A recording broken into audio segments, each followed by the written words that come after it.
I should have changed at half-time and put Jason Park and Messi. That was a mistake. If I had played Jason Park against Messi, I think we'd have beaten him. I really do.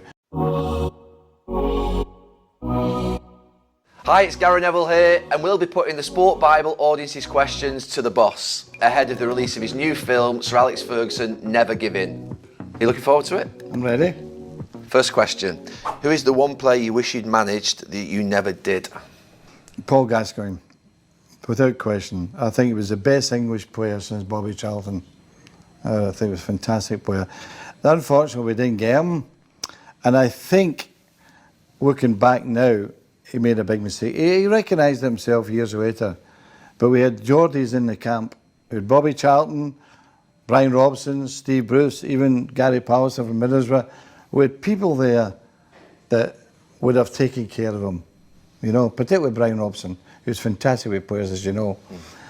So he goes to an island in London, you know, and you're easily swallowed up there for a young lad. And I think that was a big mistake by him. I think he was a marvellous player. I loved his strength and his... We played at Newcastle up there, and it was Easter Monday, I think, and he'd just come back from injury. They were near the bottom of the league. And as soon as they come back, they started winning games. And I went there, we playing three in the middle of the pitch. Whiteside, Robson and Remy Moses. You know, right? Some midfield. He destroyed them, honestly. And then he nutmegged Remy Moses right in front of the dugout and patted him in the head. And I'm jumping out the box, I'm going, fuck. Honestly, he was unbelievable. And I said to Martin Edwards coming back in the bus, sign this boy. Get on the phone to them Monday. And by that time, they'd already done a deal with Tottenham, which is really unfortunate. I was a disappointment because he agreed to sign, and then Tottenham changed his mind by buying his mother and father a house. You went up for buying the mother and father a house? Well, Martin Edwards was not that type. Is there anyone from the current game, Sir Alex, that you wish you'd bought? Anyone who's been playing in the last 20 years that you thought, oh, I'd love to have managed them? Well, I think Kane. I thought Dele was going to be a top player. I must admit, I don't know what's happened there, but Kane's definitely been, and the boy Son at Tottenham. These are excellent players. Aguero has been a terrific striker. There's no doubt about that. His goal scoring has been exceptional. And I think that the top teams will always produce a player that can stand out, and I think that those two in particular. Excluding Old Trafford, which ground had the best atmosphere you've ever experienced? One in England and one in Europe. Hampden Park, without doubt, when it's 140,000, under 36,000. I played in front of under 36,000. And went to see the Scotland-England games. Oh, electric. The atmosphere was absolutely electric.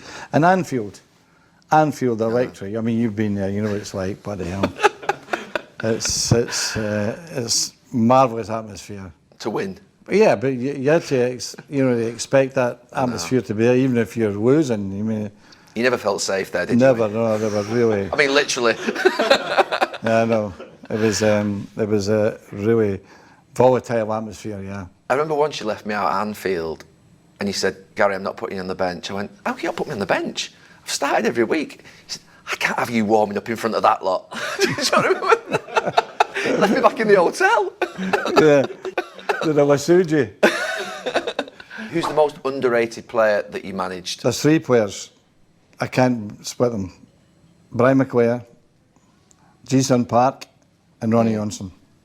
It's interesting because when obviously I played with Brian at the end of his career, but with G and with Ronnie, if there was a problem in a game, they would almost be like they'd fix your problem for you, wouldn't they? So Jason Park would go and sit on Pirlo and man mark him, or Ronnie would play in midfield away in a Champions League quarter-final where there was a Zidane there, or there was they were the players that you sort of trusted to do the job for you, to man mark. If you did man mark a couple of times. That's what I was the final against Barcelona at Wembley.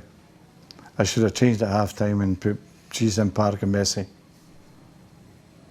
That was a mistake. I realised after 10 minutes, I was going to do it at half-time, and they'll say, well, we'll just equalise before half-time. They may see the game differently, and we may grow into the game better. We're actually quite good in the last 10 minutes of that game. You know, we come into it and we could have been in front actually.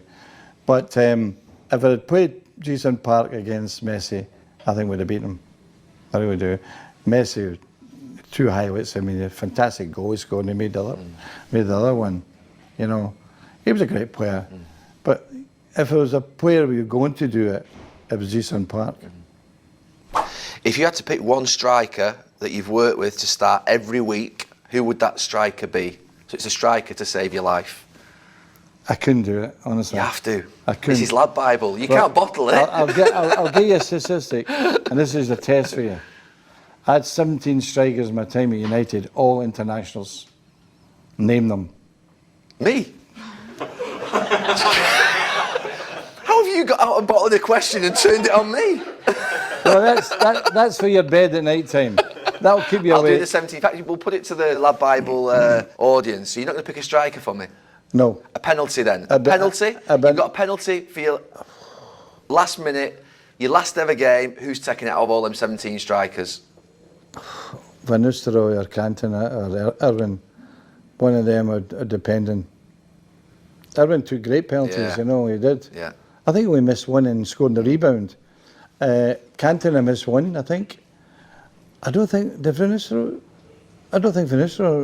missed any. I don't know. He was deadly. Well, Arsenal, Keown jumping up and down in front of him.